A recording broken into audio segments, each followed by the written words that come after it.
శుక్లాంబరధరం విష్ణుం శశివర్ణం చతుర్భుజం ప్రసన్నవదనం ధ్యాయేత్ సర్వవిఘ్నోపశాంతయే. ఓం గురుర్బ్రహ్మా గురుర్విష్ణుః గురుదేవో పరబ్రహ్మ తస్మై శ్రీ గురువే నమః. శ్రీ సద్గురు పరబ్రహ్మణే నమః. మన గురుతుల్యులు శ్రీ శ్రీ శ్రీ శ్రీ సత్వవిధానంద సరస్వతి స్వాముల వారి పాద పద్మములకు వారి శిష్యులైనటువంటి ప్రణవానంద స్వరూప స్వాముల వారి ప్రజ్ఞానంద స్వరూప స్వాముల వారి పాద పద్మములకు నా యొక్క నమస్కారములు.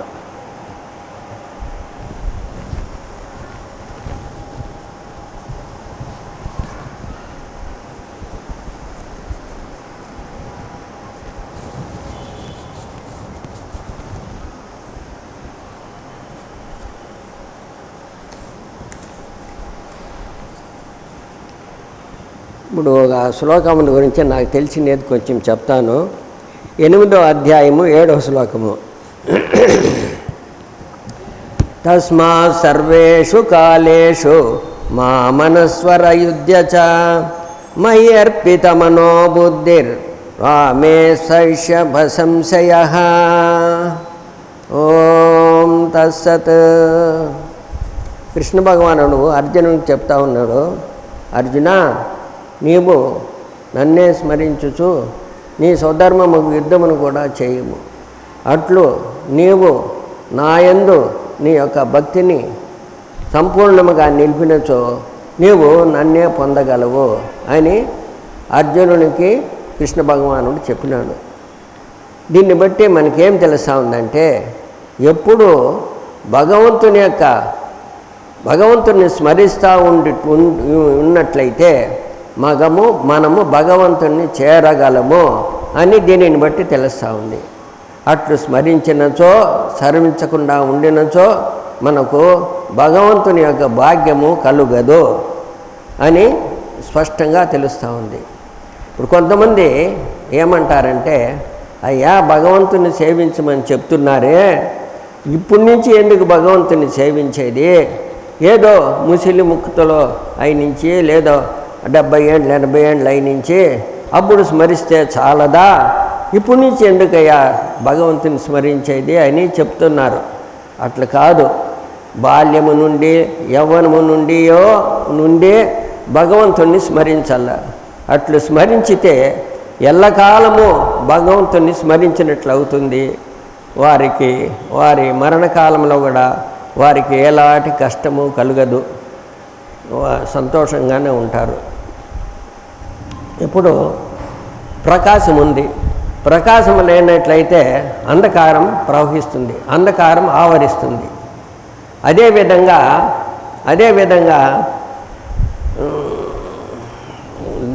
భగవంతుణ్ణి మనము స్మరించినట్లయితే మాయ మనల్ని ఆవహిస్తుంది. ఆ మాయ చేత మన యొక్క కార్యక్రమాలు భగవంతుణ్ణి స్మరించుట ఇవన్నీ జరగవు. ఎప్పుడైతే మాయ మనల్ని చేరుతుందో అప్పుడు అన్నిటికీ ఆటంకమే జరుగుతుంది. ఇప్పుడు మనము ప్రయాణం కావాలా. ఒక రైల్వే టికెట్ మన జేబులో ఉంటే, ప్లాట్ఫామ్లో మనం రెడీగా ఉంటే, రైలు ఎప్పుడన్నా రానిలే, రైలు ఎక్కి మనం బయలుదేరచ్చు. మనము వేరే విషయం కోసం తడుకునే పని లేదు. అదేవిధంగా మనము భగవంతుణ్ణి ఎప్పుడూ తలస్తూ ఉంటే మనకు ఏ ఆటంకము రాదు. మన కార్యక్రమాలు సక్రమంగా జరిగిపోతూ ఉంటాయి. అయ్యా భగవంతుణ్ణి తలసల్లా అని చెప్తారు. ఎప్పుడు తలసల్లా, ఎట్లా తలసల్లా? అట్లంటే భగవంతుణ్ణి ఎప్పుడూ స్మరించాల. నేను తెల్లవారితో దేవునికి ఏదో 4 శ్లోకాలు చెప్పుకుంటానప్ప, నాకు చాలు, ఇంకంతకంటే నాకేం అక్కర్లేదు అట్లంటే అది పొరపాటు. సమయం దొరికినప్పుడల్లా అప్పుడప్పుడు ఎప్పుడైనా సరే రోజులో ఎప్పుడు సమయం దొరుకుతుందో అప్పుడు భగవంతుణ్ణి మనము స్మరించాల. భగవంతుని యొక్క విశేష గుణగణాలను మన మనసులో తెచ్చుకోవాల. కొంతమంది చెప్తారు, అయ్యా ఎప్పుడూ భగవంతున్నే తలస్తా ఉంటే మా దైనందిన కార్యక్రమాలు ఎట్లా మాకు జరిగేది, మా కుటుంబ పోషణ ఎట్లా జరుగుతుంది అని కొంతమంది వాళ్ళ యొక్క మనసులోని భావాన్ని తెలుపుతారు. అప్పుడు కృష్ణ భగవానుడు ఏం చెప్పినాడంటే, ఆయన ఆన్సర్ ఏమంటే, అయ్యా అర్జున, నీవు యుద్ధం చేసేటప్పుడు నీ మనసు నాపై నిలిపి యుద్ధం చేయవయ్యా అని చెప్పినాడు. అదే ఆన్సర్ భగవంతుని, అదే ఆన్సర్. అందువలన కృష్ణ భగవానుడు ఏం చేస్తాడు, యుద్ధము ప్రారంభమైనప్పుడు, యుద్ధము చేసేటప్పుడు కృష్ణ భగవాన్ని తన ముందు నిలుపుకొని కృష్ణునిపై మనస్సు పెట్టి తన స్వధర్మమైన యుద్ధమును చేసి విజయమును సాధించినాడు కదా. కాబట్టి ఇతరులు కూడా వారి యొక్క దైనందిన కార్యక్రమములు, వ్యాపారము, వ్యవసాయము, లేకుంటే పౌరోహితము, అదే లేకుంటే ఒకరికి సహాయం చేసేదో, ఇట్లాంటివన్నీ నా పైన మనసు పెట్టి చేస్తే, నా పైన మనసు పెట్టి వాళ్ళ కార్యక్రమాలు వాళ్ళు చేసుకుంటే వాళ్ళకి ఎందుకు జీవన పోషణ జరగదో, తప్పకుండా జరుగుతుంది అని సెలవిచ్చినారు. తప్పకుండా జరుగుతుంది. ఇప్పుడు మనకు మనసు ఉంది. ఆ మనసు కొన్ని విషయాలని ప్రేరేపిస్తుందంటే అదేమంటారు, చేస్తుంది అన్నమాట. ఆ విషయాలు మనలో జరగాలంటే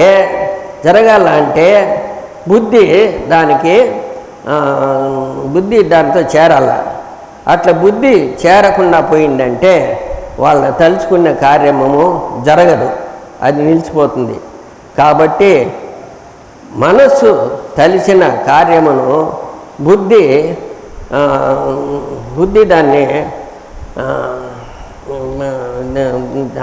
బుద్ధి దాన్ని ఇది చేయాలన్నమాట, ఒప్పుకోవాలా, కార్యానికి ఒప్పుకోవాలా, నిశ్చయం చేయాల, బుద్ధి నిశ్చయం చేయాల.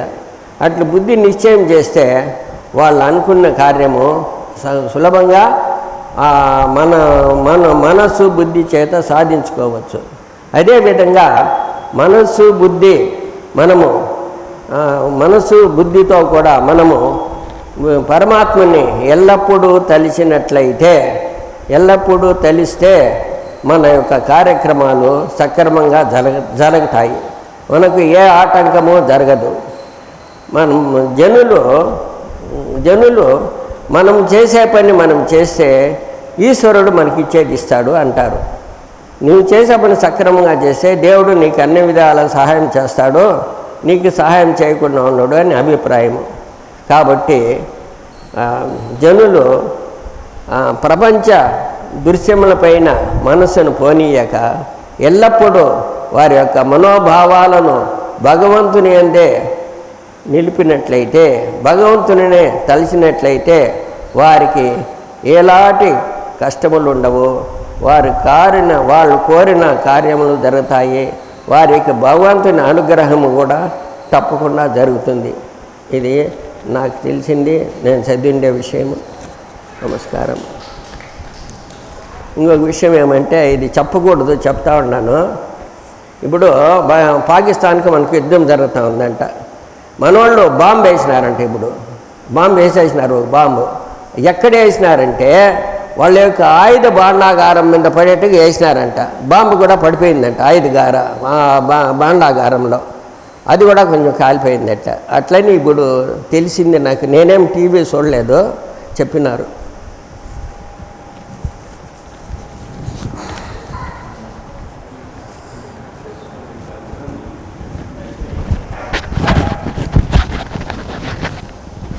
స్వామి, ఏదో తప్పులుంటే మన్నించండి స్వామి. నాకే ఇంకా పెద్దగా అలవాటు కాలేదు చెప్పేదానికి. కొన్ని పదాలు నోట్లో రావడం లేదు. బాగా చెప్పినారు. ముఖ్యమైన పదాలు రావడం లేదు. బాగానే చెప్పినారు. జాగ్రత్త. రెండమ్మ గారు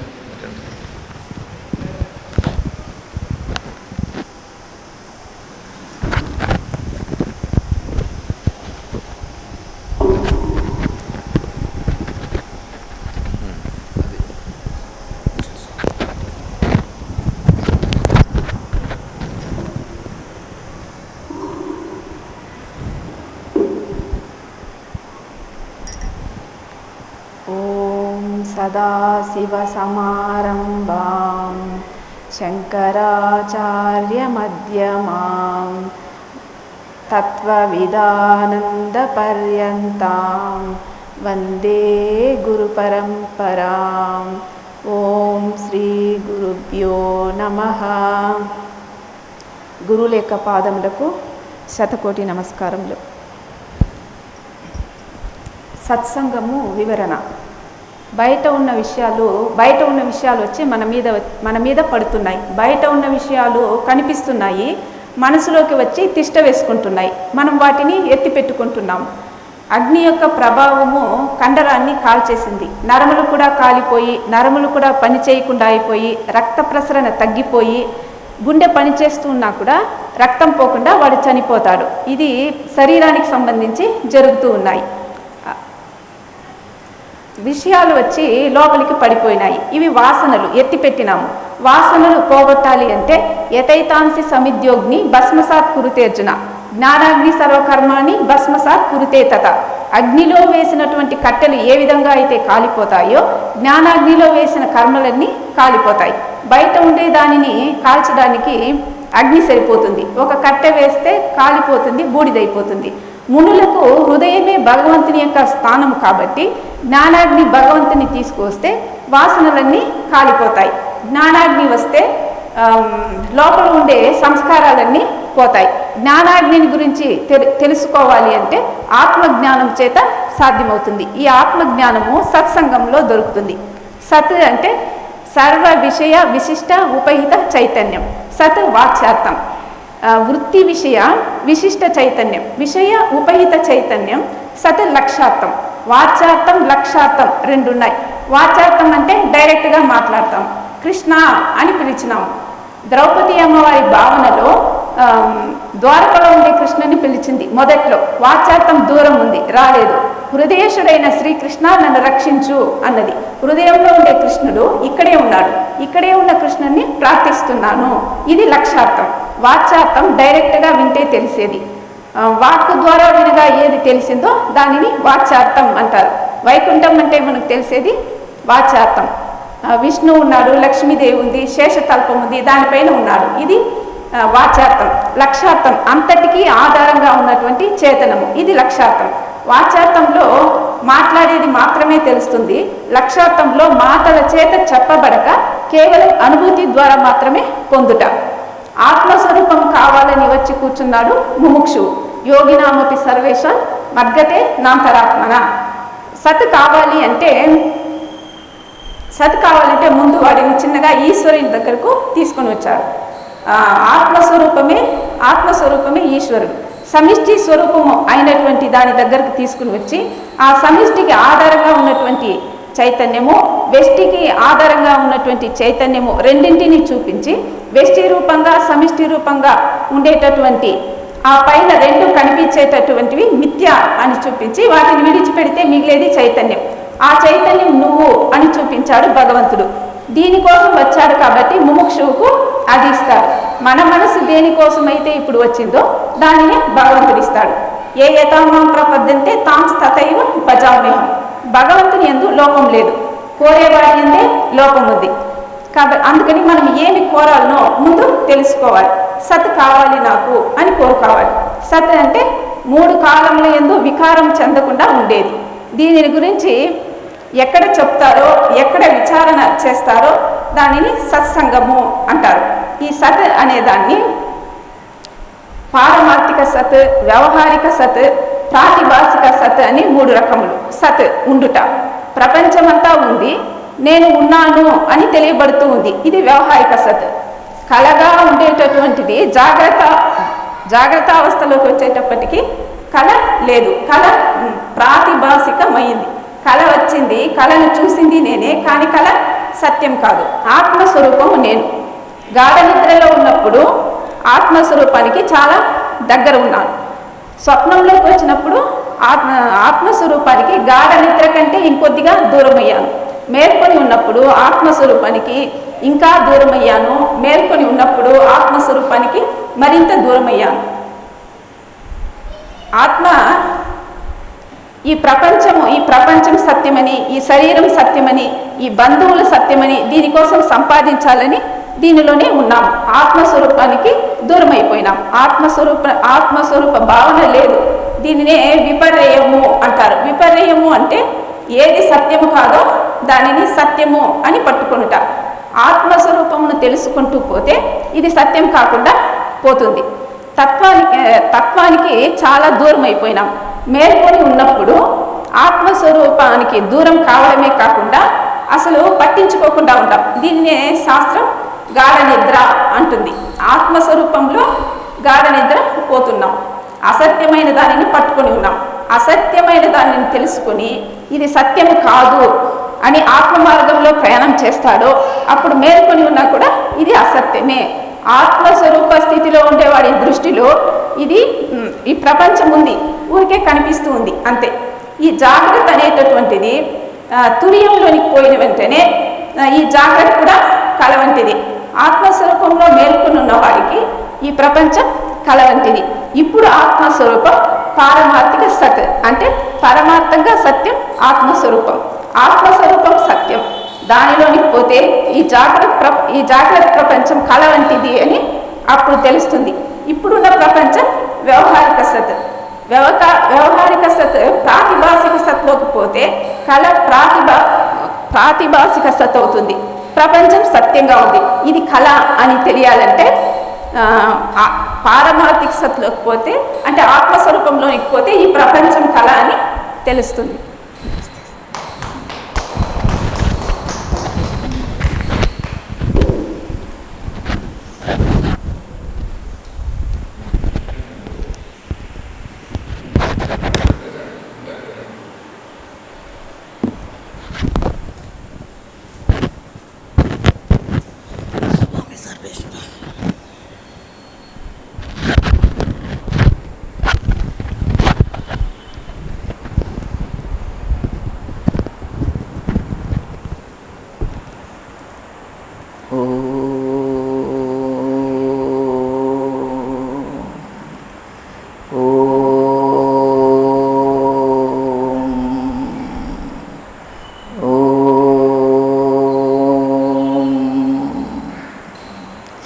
గురు బ్రహ్మ గురు విష్ణు గురుదేవో మహేశ్వర గురు సాక్షాత్ పరబ్రహ్మ తస్మై శ్రీ గురువే నమః.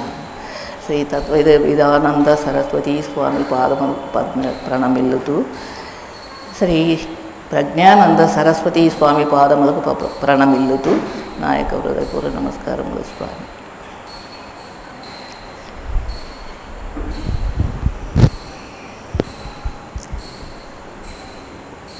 ఆ శ్లోకాలు పద్యాలు అదంతా మనకు అవసరం లేదు. తెలుసుకునేది ఒకటి, సృష్టి, హైమాత్మ, బ్రహ్మమే నేనే బ్రహ్మము, బ్రహ్మమే నేను, అది అన్నీ ఏది చెప్పినా ఏ సహస్రము 3 ఏ సహస్ర వేద సారం అంతా చెప్పేది బ్రహ్మమే. అది బ్రహ్మం తప్ప వేరే లేదు. అది మనం తెలుసుకోవాలంటే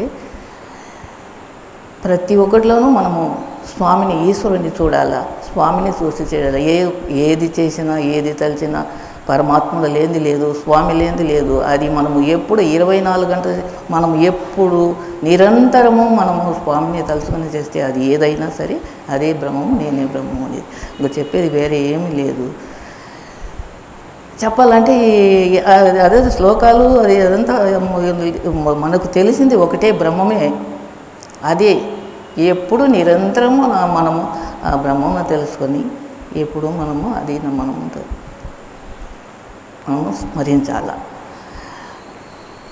మిగతా మనము చెప్పేది ఏది చెప్పినా ఎన్ని చెప్పినా 3 కాలము, 3 జాగ్రత్త, స్వప్న, సుషుప్తి 3 కాలము అతీతమైనది బ్రహ్మమే. అది మనం తెలుసుకోవాలంటే స్వామి చెప్పేది మన మైండ్లో ఎంతో ఉంది, అదంతా పెట్టుకొని మనం అది ఇది అంటే ఏది మైండ్లో ఉండేలేదు స్వామి. ఆ జాగ్రత్త, స్వప్న, సుషుప్తి 3 కాలములో అతీతమైనది బ్రహ్మయే.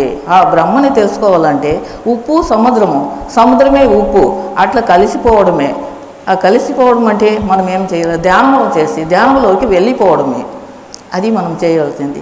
అంతే మనం తెలుసుకొని మనము నిర్మలమైన మనసు ఎప్పుడూ మనము ధ్యానించి మనము అదే స్మరణ చేస్తూ మనం అది చేసుకోవాలి. కానీ ఇంకా చేసేది ఎన్ని చెప్పినా ఏది చెప్పినా దానికి తప్ప వేరే ఇంకా ఏది లేదు అని నా మనసుకు ఎప్పుడు నేను అది మనసులో ఎప్పుడు ఓంకారం ప్రణవ స్వరూపం, దానికి తప్పింది ఇంకా ఏదీ లేదు.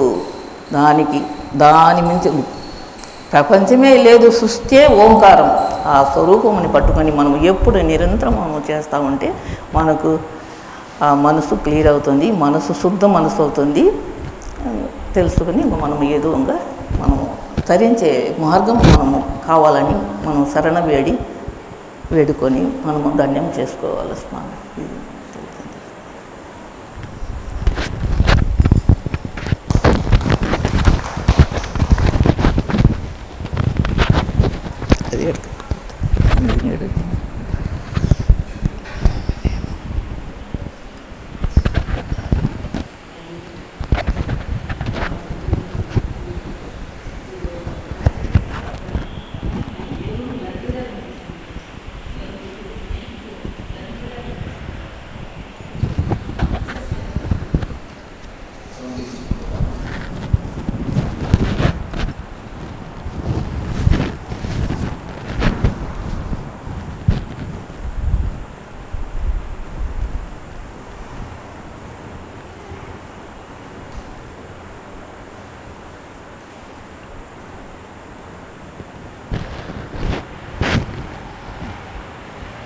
ఓం సదాశివసమారంభాం శంకరాచార్యమధ్యమాం తత్వవిదానందపర్యంతాం వందే గురుపరంపరాం.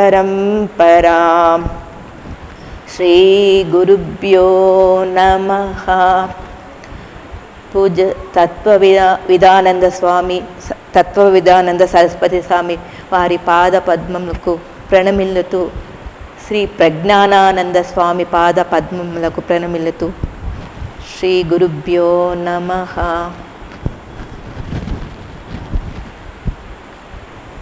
బ్రహ్మార్పణం బ్రహ్మహవిః బ్రహ్మాగ్నౌ బ్రహ్మణాహుతం బ్రహ్మైవ తేన గంతవ్యం బ్రహ్మకర్మ సమాధినా. యజ్ఞ ద్రవ్యములు బ్రహ్మము, యజ్ఞము చేయువాడు బ్రహ్మము, అగ్ని బ్రహ్మము, అన్నీ బ్రహ్మమై ఉన్నదంతా బ్రహ్మమే. కానీ మనము దాన్ని గుర్తించాలంటే మనము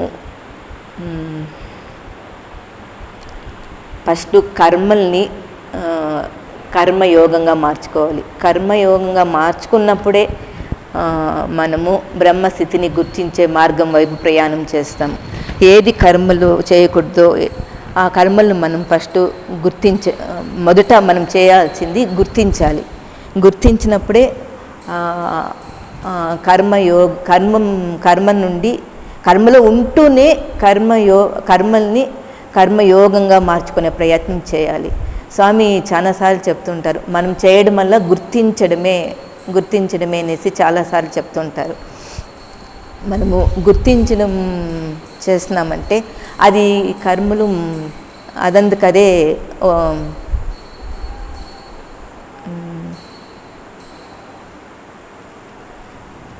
కర్మలు అదందుకదే తగ్గుతూ వస్తుంది. మనం మొదట చేయాల్సిందల్లా చాలా మనము ప్రాముఖ్యత ఇవ్వాల్సింది గుర్తించడానికే.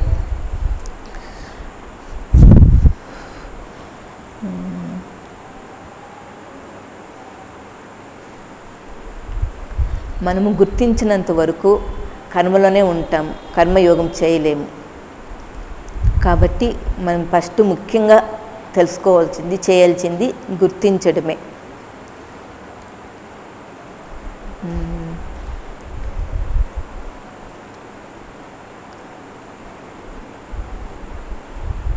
స్వామి చాలాసార్లు చెప్పినారు, కానీ నేను గుర్తించలేకపోయాను. కొన్నిసార్లు స్వామిని ఎగ్జాంపుల్గా తీసుకున్నాను. స్వామి ఇక్కడ ఆర్తి ఇచ్చినప్పుడు నమస్కారం చేయటం లేదు, ఎందుకు నమస్కారం చేయటం లేదని ఆలోచించాను.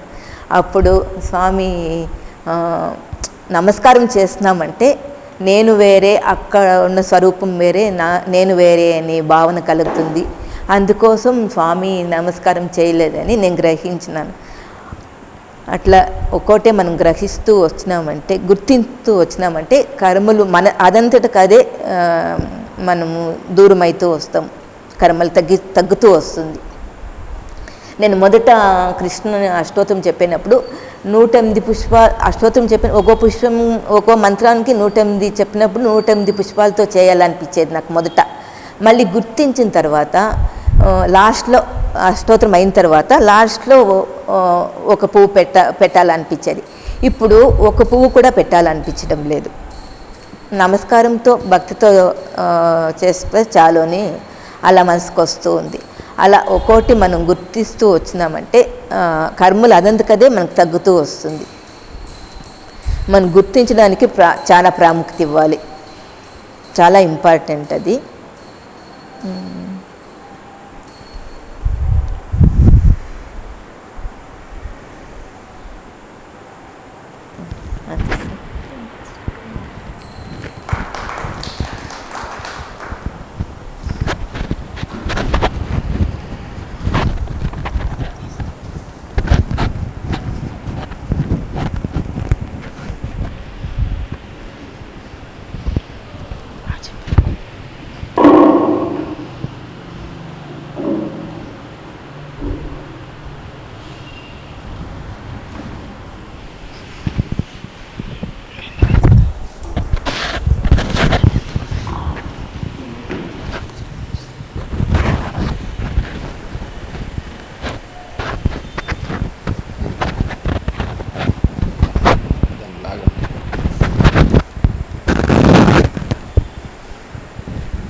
శ్రీ పూజ్య గురుదేవులు తత్వవిధానంద సరస్వతి స్వాముల యొక్క శిష్యులు ప్రజ్ఞానానంద సరస్వతి స్వాముల దివ్య పాదారవిందములకు ప్రణమిల్లుతూ, ప్రియ ఆత్మబంధువులారా ఓం.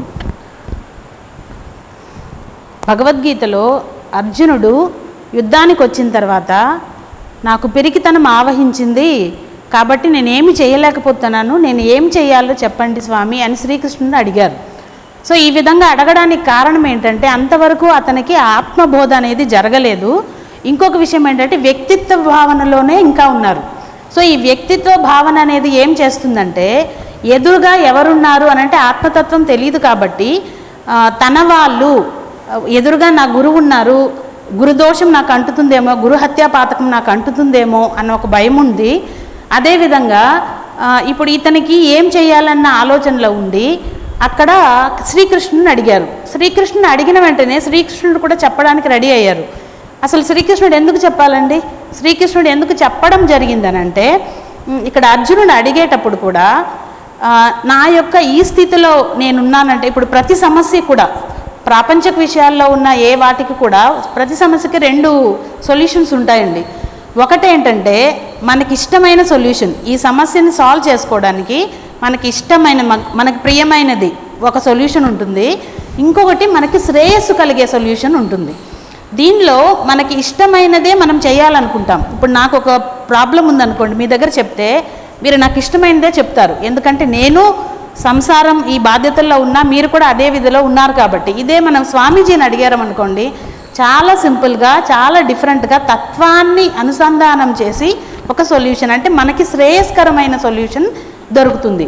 ఇప్పుడు అర్జునుడు కూడా ఇక్కడ నాకు ఒక భయంగా ఉంది, యుద్ధం చేయాలంటే భయంగా ఉంది, నేను చెయ్యలేకపోతున్నాను, నా చేతిలో విల్లు కూడా నిలవట్లేదు, నేను ఇప్పుడు ఈ పరిస్థితిలో నాకు శ్రేయస్కరమైన ఏదైతే నాకు శ్రేయస్కరమో దాన్ని చెప్పండి అని వినయంగా శ్రీకృష్ణుడు అడిగారు.